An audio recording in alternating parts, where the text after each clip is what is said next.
இன்று 18 மாவட்டங்களில் கனமழை பெய்ய வாய்ப்பிருப்பதாக வானிலை மையம் தெரிவித்திருக்கிறது. குமரி, நெல்லை, தூத்துக்குடி, ராமநாதபுரம், தென்காசி, விருதுநகர் உள்ளிட்ட 18 மாவட்டங்களில் இன்று கனமழை பெய்ய வாய்ப்பிருப்பதாக வானிலை ஆய்வு மையம் தெரிவித்திருக்கிறது.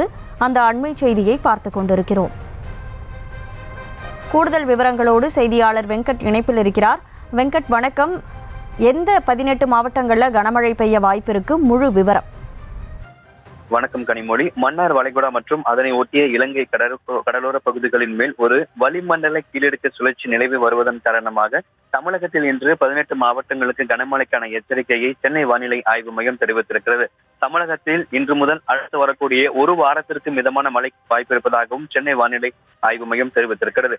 இன்றைய தினத்தை பொறுத்தவரைக்கும் கன்னியாகுமரி, திருநெல்வேலி, தூத்துக்குடி, ராமநாதபுரம், தென்காசி, விருதுநகர், மதுரை, திண்டுக்கல், தேனி, சிவகங்கை, புதுக்கோட்டை, தஞ்சாவூர், திருவாரூர், நாகப்பட்டினம், மயிலாடுதுறை, கடலூர், விழுப்புரம், செங்கல்பட்டு ஆகிய 18 மாவட்டங்களில் இன்றைய தினம் கனமழை பெய்யும் என சென்னை வானிலை ஆய்வு மையம் தெரிவித்திருக்கிறது.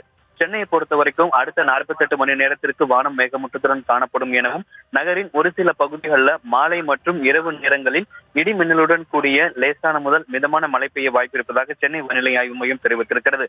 நேற்று இரவு முதல் இன்று அதிகாலையில சென்னையில மழை பெய்ததற்கான காரணம் இந்த வளிமண்டல கீழடுக்கு சுழற்சி நிலவி வருவதன் காரணமாக தான் நேற்று இரவு மற்றும் இன்று அதிகாலை சென்னையில் பல்வேறு பகுதிகளில் மழை என்பது பெய்தது.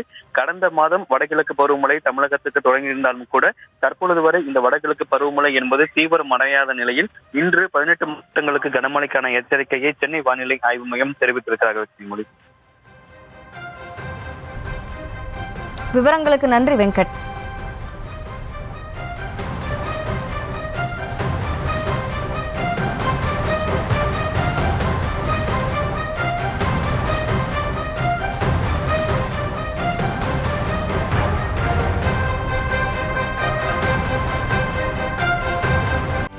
செய்திகளை உடனுக்குடனும் துல்லியமாகவும் தெரிந்து கொள்ள சப்ஸ்கிரைப் பண்ணுங்க.